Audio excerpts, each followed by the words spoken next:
Hello everyone and welcome to Spoilers Obviously. I'm your host Joel, and with me today, once again, my lovely wife, Batya. Hello. Hello, how are you? Good, I'm good. It's been a day, but I'm good. How are you? I'm doing great. Having a lot of fun doing these episodes with you. You know, I'm starting to really enjoy myself. I'm kind of easing into it, you know. It's going. It's going. It's going. Yeah. Thanks for having me. Well, I have no other choice since Moses. You didn't give me much of another choice, so. But I could be polite anyway. Yes. So to anyone who was wondering, Moses is traveling the world, and until he comes back, I am kidnapping my wife and forcing her against her will to do these episodes with me. But it's going. It's Send going. help. Anyways, let's get to our episodes today. Yeah. So today we are going to talk about Lord of the Rings, Rings of Power, Season 1, Episode 5. Wow. What are we halfway through? We actually passed halfway through. Episode 4 is halfway through. Oh, yeah. There's only 8 episodes this season? Yes, there's only 8 episodes. Mm-hmm. Yeah. I feel like I said that last time too. I was surprised. Yeah. Yeah. But anyways, let's get into the story over here, the episode. Well, we have multiple stories going on over here. Mm-hmm. So to make it easy, I think it's best to focus on one story at a time. Okay. So let's first start talking about the Hotfoot, because we actually also start with the Hotfoots, hobbits. Hobbitsies. Yeah. So we see Nori with the medium man that up till now we still don't know who he is. Mm-hmm. There's still a lot of theories who he could be. A lot of people hoping he is Gandalf, which I don't think he is Gandalf. But also a lot of people think it might be one of the Blue Wizards or maybe Radagast the Brown. Yeah, I kind of get the Radagast vibe. So I'm going to jump on that bandwagon and say that's my theory. Okay. Also, I agree with that. I personally prefer it to be one of the Blue Wizards since we haven't seen them up till now at all, even in the Lord of the Rings movies. That's true. Actually, I don't know anything about the Blue Wizards, so you'll have to fill me in on that afterwards. Yeah, I will.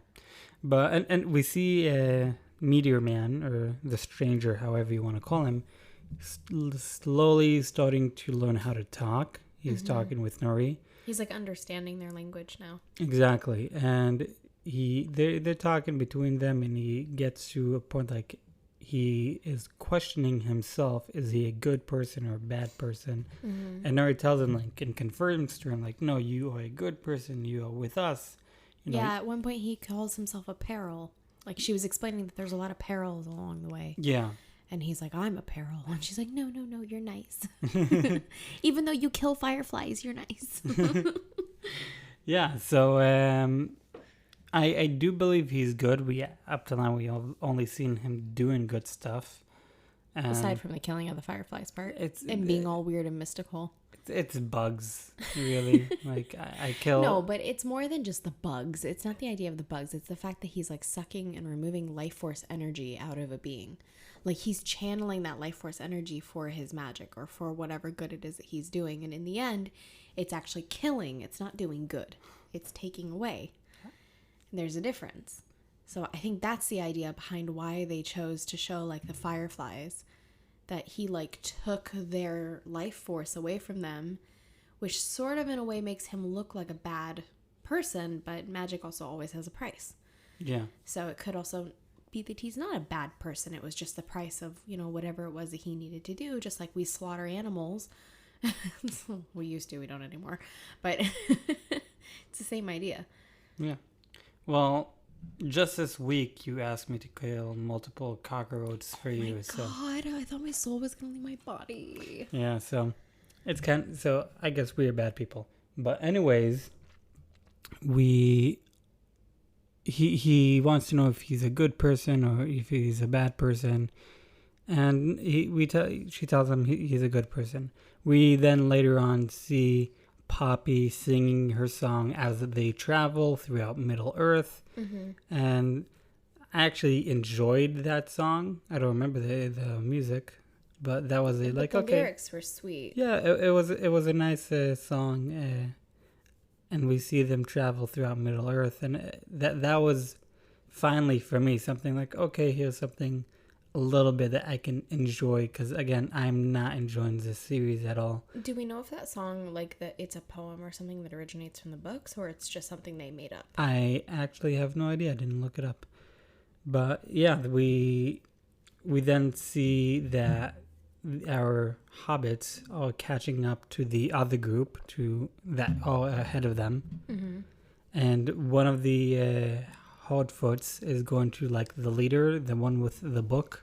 Yeah. And she's like, let's take the wheels and strands them. It's like, wow, you hobbits are evil. Y'all are assholes. Like you start the show of saying, like, stay in the path and we will all be together, to like, oh, you brought a stranger to our town.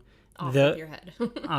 Therefore you'll be in the back of the row if you are not capable of, keeping up, then we'll just read your name in the list of people that have fallen on the way and died. And then over here you have, like, you know what? Let's make sure they die. Let's take away the wheels, and they will be stranded.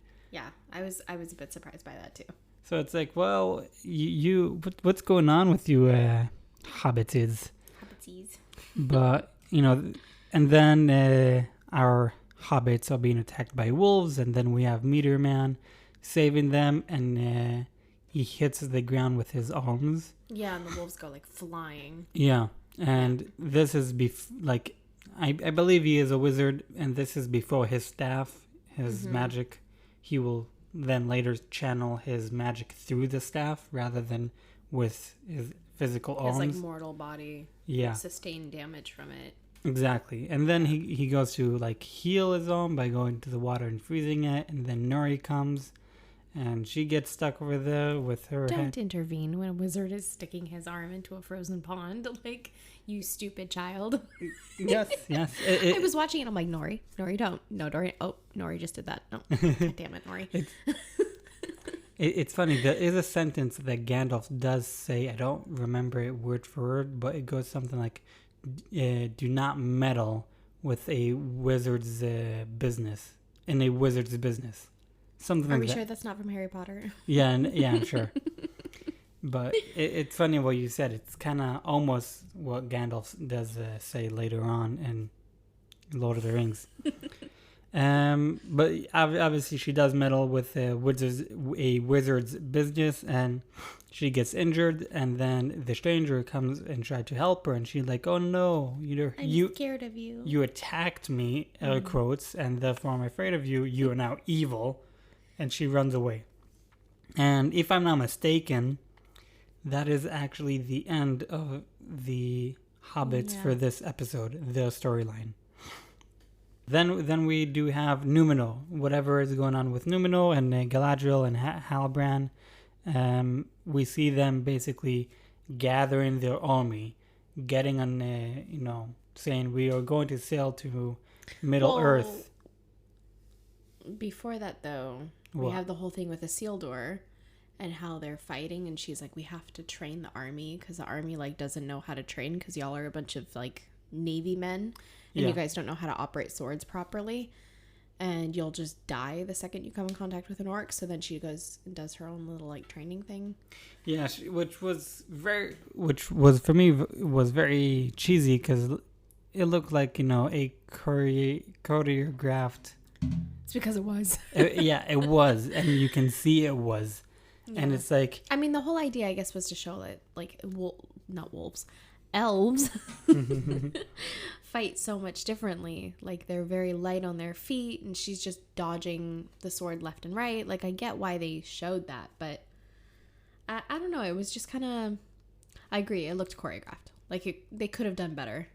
Yeah, they with their choreography. Yeah, I totally agree. And also with Galadriel, like, able to take someone's sword or dodge him or whatever, and then smacking his ass with the sword. Like, come on, Yeah, It's it's like, cheesy. not only it's cheesy, again, this is not Galadriel. Like, again, I get it. This is like young Galadriel. She's like 5,000 years old. But I don't feel like this is Galadriel at all. But whatever. Anyways, they're all gathering the armies and soldiers, and all of them are actually volunteers. They're not actual soldiers. Right. There's that thing with Farazan. Yeah, and that he doesn't want them to take all the soldiers or whatever, so they decided to go with the volunteers. And the thing is, they took about 500 men overall. Mm-hmm. And I think 5 ships, so each ship 100 men. But then later on, Farazan's son goes, for some reason I did not understand why, but he went to blow up a ship. Now Isildur was not allowed to go. He was banished, so to say, from this exhibition. Right. And then he threw a hissy fit about it like a child. Yeah, and his Daddy's not letting me go on my trips. Exactly. So he's grounded, quite literally. Basically. So he hides in the boat, and then he sees Farazan's son trying to burn down the boat, and then he accidentally does burn down the boat, and they both jump into the ocean and swim ashore. Mm-hmm. And rather than Isildur saying yeah, this guy is trying to sabotage everything, it's yeah, no, he was on a fishing boat and I saved his life. And I saved his life. It's why would you do that? You could be rewarded by saying the truth. And the thing is, you know what? Fuck it. Don't say the truth. Say the truth. Doesn't matter. You are the only 2 witnesses. Yeah. And everyone's yeah, okay, he said that they were in a fishing boat, and he said, gonna buy it. Yeah, we're just gonna buy whatever you say. I would have launched a full-on investigation as to why the 2 of you were present at the time of this gigantic freaking so-called accident. Exactly. And how did boats suddenly explode? Come on. Exactly. As of right now, everyone was okay with the yeah, let's go to Middle Earth and battle. Everyone's yeah, was sure. No one denied it. And all of a sudden we see a boat, maybe even 2, exploded. Mm-hmm. It's okay, obviously some people are against this, but why? And the thing is, they never explain us why. Mm-hmm. We never know why. They just kind of leave it as is and move on. Exactly. So it's let's just, for unknown reasons, blow up a boat or 2. That's it. Yeah, I felt like it was a weird storyline. But whatever. Isildur gets his way in the end. Daddy puts him on horseshit duty. Yeah, he... it's a okay duty. But, yeah, he got to be on a horseshit duty. And he's okay with it. But eventually, I do believe he will be in a battle and fight. Mm-hmm. So... And I think, if I remember right, there was also that scene in the alleyway that he was fighting with his friend because his friend got promoted to a lieutenant. Yeah. Something like that, yeah. Yeah. And he was come on, man, let me on the boat, whatever. So that also happened before. So, his friend and him now have different ranks. Yeah. Which is probably an ego punch, I'm sure. I think that's okay, but... Yeah, so now, basically, it's the day later, and all of them are now on the boats on the way to Middle Earth. And I do believe that's where that storyline ends. I'm not sure. We could be skipping or forgetting a few things. But then... Probably are. Yeah, probably are. But then okay. we have what's going on with Adar, the black corrupted elf. This character. Yes, he is, again, I think he could be the mouth of Sauron.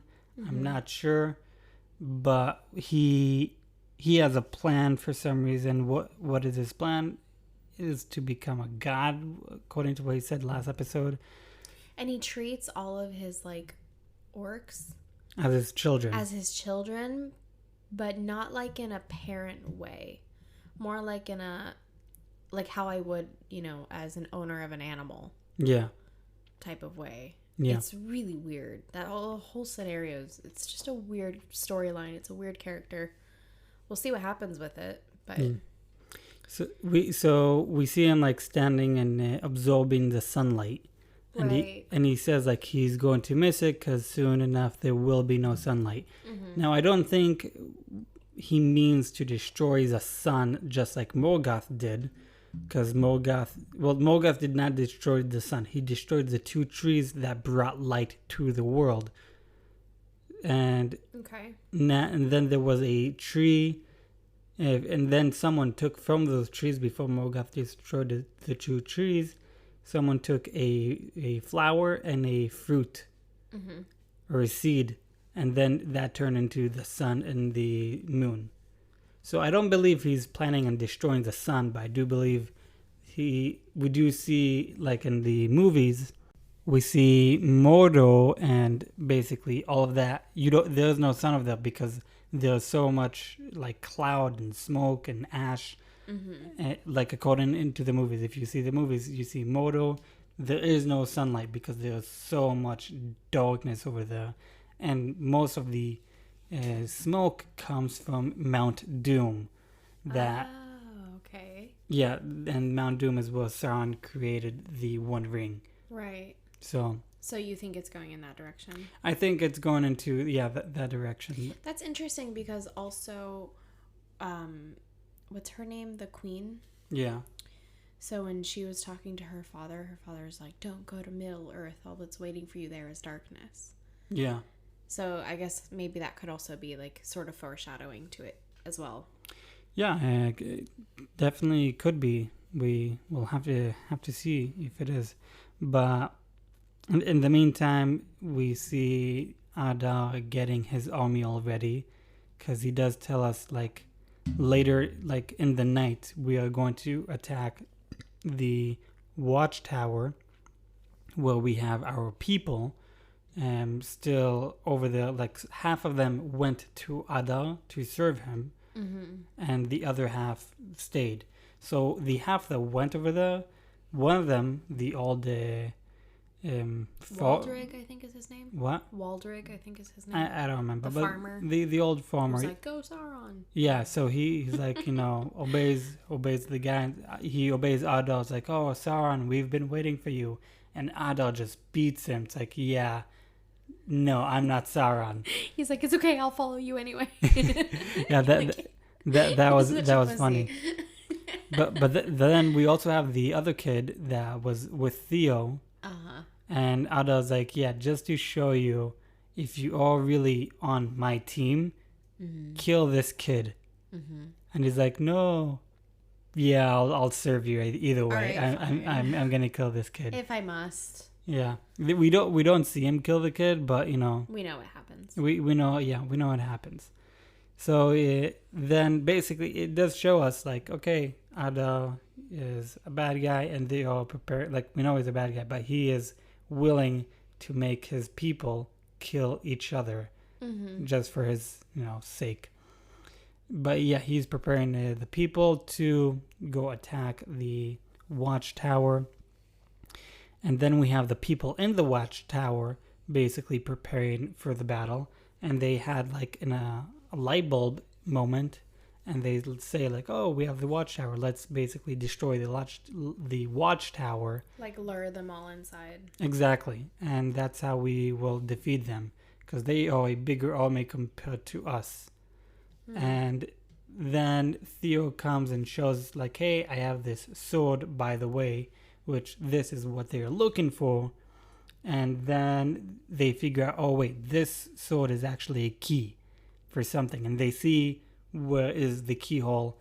They don't know what's the purpose and what does it open. Oh, they see where the keyhole is? I don't remember them showing that. Yeah. Yeah. Okay. I know that they see the thing on the wall. Yeah. Like the monument, sort of. Okay. So, with like a face of Sauron and like the sword going through someone. Yeah. So they see that, but they do basically figure out that this sword is actually a key to open something. We don't know what exactly yet. Okay.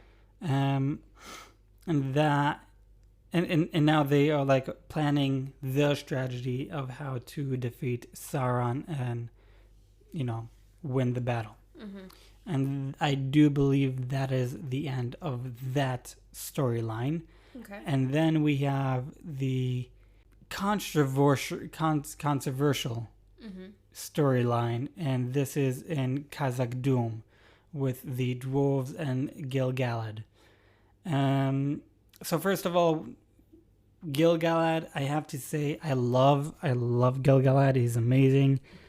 I am upset with how they're portraying him over here because He's a bit of an ass. he's a bit of an ass. It's not accurate to the books, but I do hope that by the end, I guess, of the show, we need to see Gil-galad. We need to root for Gil-galad because right now he's an ass. He's keeping secrets. He's lying, and he's a keen. He's also kind of stalking. He's also stocky and all that, but Seems a bit manipulative about the way he does things. exactly. And this is like, again, according to the books, this is not how Gil-galad, acts. Mm-hmm. So I was upset about that, but I do hope they will, change it within time. Yeah. But anyways, we have Elrond, Gil-galad, Celebrimbor, and Durin all sitting in Lindon, which is where all the elves are at, their city, and they're talking we have this huge long table, and they're trying to negotiate like what is going on with the building that they are building. And in the meantime, we kind of see like a headbutt between Durin and Gil-galad. And Gil-galad is kind of like, upset with Durin, like, you've been hiding, you haven't been doing what we asked of you. And then Durin is like kind of, hot-headed. It's like always. like all dwarves between elves.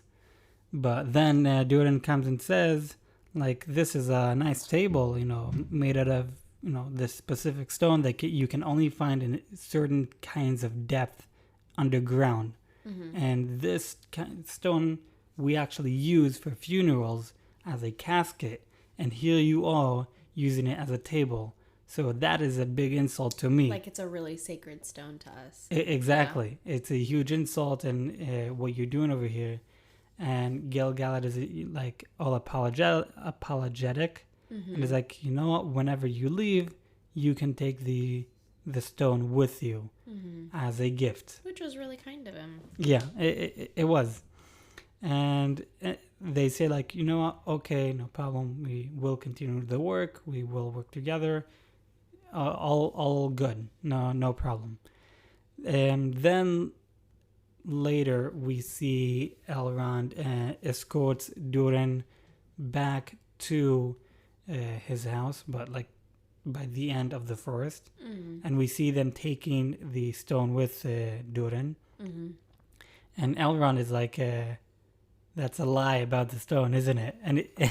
And Durin says like, yeah, Disa wanted a new table a long time now.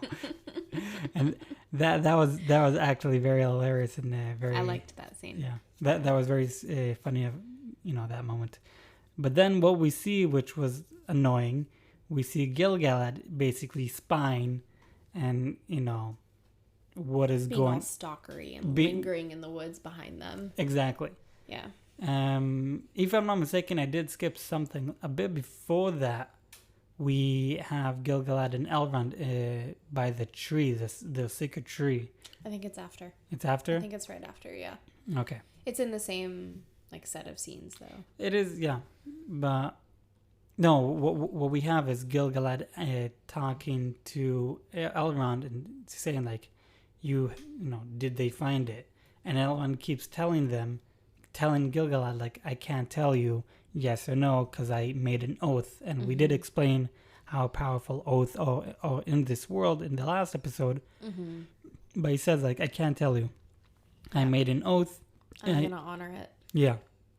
I have to honor it. And Gil-galad says like, even if this is the destruction of your, mankind, your people, And he says, like, there's nothing I can do. I made an oath. I need to honor it. Mm-hmm. And then Gil-galad basically gives us the background.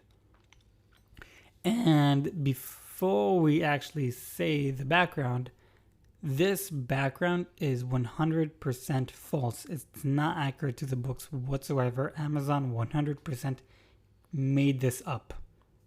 For an unknown reason, it doesn't even make sense at all. Mm-hmm. So we do know that Durin, they found a mithril. Mm-hmm. We do know that Durin made Elrond make an oath to never talk about it, and he showed him and explained to him what is a mithril and all that. Right, he knows just how precious it is. Exactly. And apparently Gil-galad knew all about this, and this is why several episodes earlier Gil-galad sent Elrond and Celebrimbor to Khazad-dûm to find this and to make them stop mining this. Okay. Because apparently them mining this is actually killing the elven race, which makes no sense whatsoever. No. And so close, Amazon. You tried so hard. You tried a little too hard, actually. It could be a true thing, like Amazon is doing, like, oh yeah, no, this is canon, this is real. Or it could be like, no, for some unknown reason, Gil-galad is actually lying over here for his own benefits and reasons. Maybe he's being lied to. Who? Gil-galad. No, he is the king. You don't think that maybe it's possible there's someone who's whispered this lie into his ear to make him believe this? Maybe several thousand years ago, but I don't think anytime soon. So this is a story that Gil-galad tells us. He says that there is a tree. Mm-hmm. And someone put a Silmaril into that tree. Now, before I continue, all 3 Silmarils are gone. Yeah, they're accounted for. Yeah, one is in space with Elrond's father. Mm-hmm. The other one, it was cast to this ocean, if I'm not mistaken. Mm-hmm. And the last one, if I remember right, is in the Undying Lands, Valinor. I don't remember. Something like that. Yeah, but anyways, according to the books, we know where all 3 Silmarils are. So the fact that Gil-galad... there was one that was in a volcano or some fiery pit. I don't remember exactly, but all 3 of them, we know where they are. So the fact that Gil-galad comes and says one of the Silmarils is hidden in a tree, that alone I know is a lie. Mm-hmm. So he continues with that. You have a elf who is, with all of his kindness and pure of heart, whatever, is protecting that tree. Mm-hmm. And then you have a huge Balrog with all of his evilness and malice attacking that tree. The 2 of them are like channeling this difference of like yin and yang of energy powers into this tree. Into the tree. And then the tree was struck by lightning. And with that, the roots of the tree sunk deeper into the earth. And with that, the mithril was created. And first of all, let's be real over here. You have a Balrog. Why would he attack a tree and not the fucking elf? Yeah, it makes no sense to me whatsoever. And I can't disagree with you on that one. Yeah. Yeah. And it's really annoying. Like, again, Amazon, you have the rights to tell us the story properly. And here you are inventing a complete lie about the origins of a mithril. You're giving it a new origin. It's like, why? Do they really have the rights to tell us the story properly, or just the rights to the characters? I don't know. With the way they're telling the story, it makes me really question what they actually have the rights to. Yeah. Like, I feel like they have the rights to the characters, the places, but not the actual story. This is what it feels like. Yeah. It's really annoying. Not only that, like, Galadriel, again, forget the fact that she is acting like a stubborn little 10-year-old girl. She has no magic. As of right now, you know what? Forget about Galadriel. no one has magic other than the stranger. And again, elves have magic. We don't see anyone use magic. This planet has magic. Mm-hmm. That's weird. And That's weird. It's really weird. And I do think Amazon is going to go with, oh no, they're going to get their magic from the rings. So it's going to be like, that's how they get their magics. But in reality, they all have magic. Okay, not all of them, but all the creatures that have magic, they have magic. With or without the ring. So, I don't know. It's annoying what they're doing here. I'm not happy with this. But, you know, what can you do? Just sit around and suffer, I guess. Just force myself to watch this show. Just like I'm forcing you to do this podcast. And I do believe we got to the end of our episode. And I also believe that we skipped and forgot a few things here and there. But Probably. Until then, I am Joel. And with me today, my lovely, lovely wife, Batya. Hi. We talked about Lord of the Rings of Power, Season 1, Episode 5. And give us 5 stars on Spotify and anywhere else you can listen to. Apple Podcasts. And if you want to get yourself informed more about this world, go to the YouTube channel Nerd of the Rings. I highly recommend him. So cool. Especially if you're like me and you don't know diddly shit about Lord of the Rings. The way he breaks it down is just fabulous. And it's totally worth it. We are spoilers, obviously, and we'll catch you guys up on the next episode. Bye.